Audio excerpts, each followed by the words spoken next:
আজকে আমি আলিপুর চিড়িয়াখানায় গিয়ে বড় বিড়াল দেখলাম। প্রথমেই দেখি বড় একটি গরগিলি গড় থেকে বেরিয়ে পিছন ঘুরে শুয়ে আছে। পরে বুঝলাম ওটা কুমির।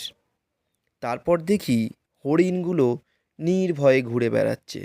হরিণগুলোকে বললাম চুপচাপ খেয়ে নিতে, না হলে সালমান খান চলে আসবে।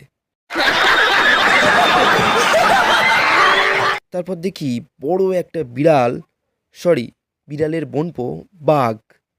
হঠাৎ লক্ষ্য করে দেখলাম ময়ূরের গায়ে কারা এশিয়ান পেন্ট দিয়ে রং করে দিয়েছে। একটি বাঘকে জামালকুতু বলাই বাঘ একটা কাকুর ওপর চরম রেগে গেল। তারপর ঘোড়া না দেখতে পাওয়ায় জ্যাবরাকে ঘোড়া ভেবে বাড়ি চলে এলাম। এই রকম আরও মিনি ব্লগ দেখার জন্য সাবস্ক্রাইব করুন। ধন্যবাদ।